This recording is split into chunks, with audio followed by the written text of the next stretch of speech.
Well, as the demo's come to an end here in Leicester, we've been hearing a lot about English identity and integration, but you can't get away from the fact that cultures do mix, and nothing demonstrates that more than food.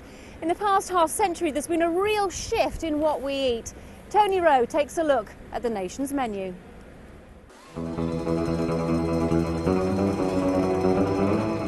We love each other's food, we love to try new things, different food from different cultures.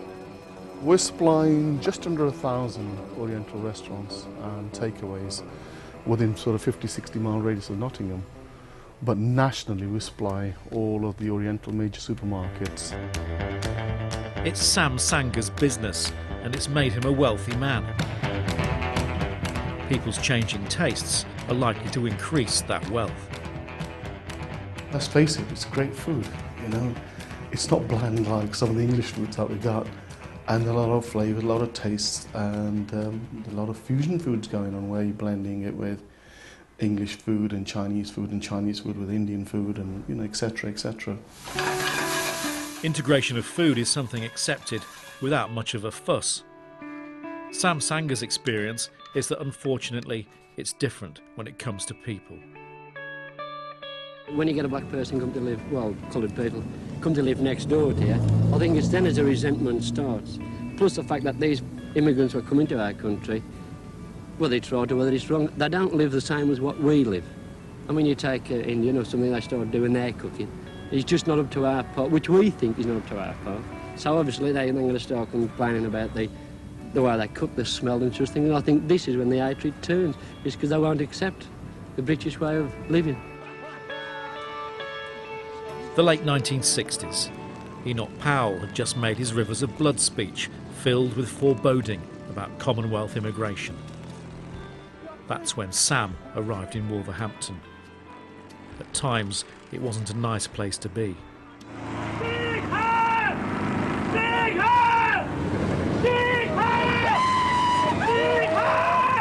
Well, it brings back a lot of memories, because I've not been here for probably, I don't know, about 40 years now. We're back at Sam's old primary school. He stood out when he was here. I definitely realised I was a minority when everybody started rolling those snowballs, and I was going to be the target. So I thought I was different. Today there are children here from many backgrounds. There's so much education about the world, and I remember coming here as a child, I really didn't know nothing about the world. And it's so interesting how children at a young age are learning about the world, and how I think that will help them integrate in the future. Sam stood out when he went to work. The steelworks was the place where he was expected to go. He went, but did the unexpected. An engineer training rather than a labourer. An Asian taking that path didn't go down well. They wanted to either get rid of you, and they formed gangs within the business here, and they thought, right, let's get him sacked or whatever.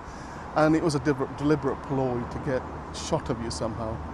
But I was, I think, streetwise well enough to know, and I knew how to look after myself as well, to think, I know what the score is. But so, if you want to have a fight, we will have it outside the premises, not in the premises, because obviously you're going to get dismissed.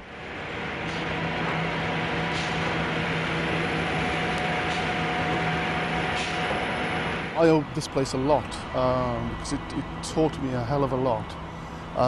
It made me a man.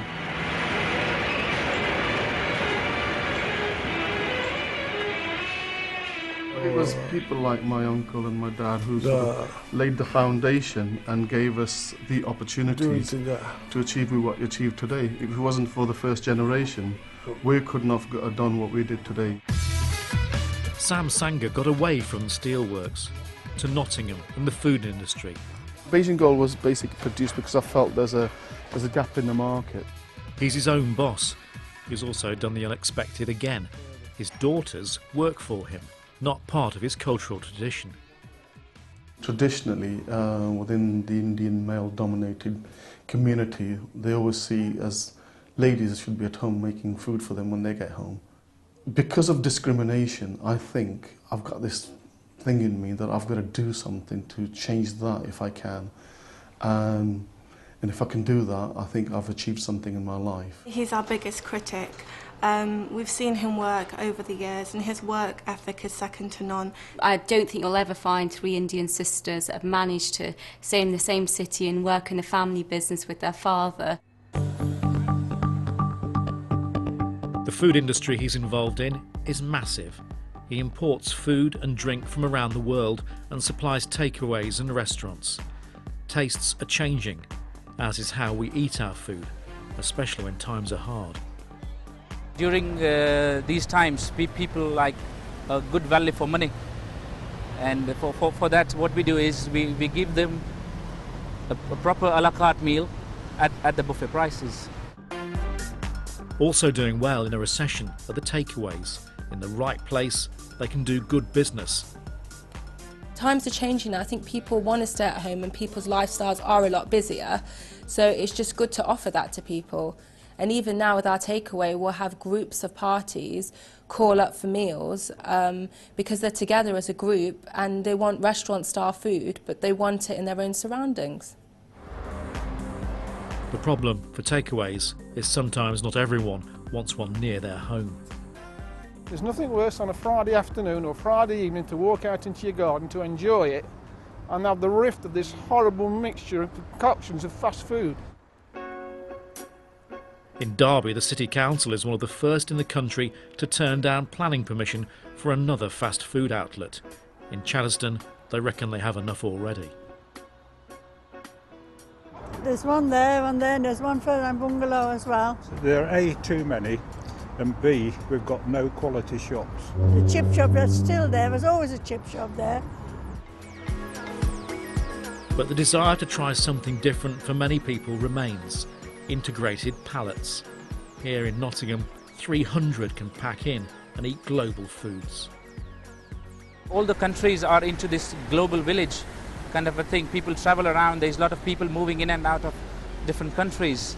And I think when people move into different countries, they take their food and cuisine as well. And what I also see is the people in the country here are a little bit more adventurous. Nottingham, for example, the city that I live in, we've got about 8 buffet restaurants. And there's this only last week, a first 1,000-seater buffet restaurants just opened up in Bristol. Each immigrant population has brought with it an influx of food. This is Hyson Green in Nottingham. There's now a big Kurdish presence. With the people comes another kind of food. Sheep's head is today's special. It's good for your jaw, you know. So one day, many of us may be eating Kurdish. And who knows, someone here may also make a fortune bringing us all the food.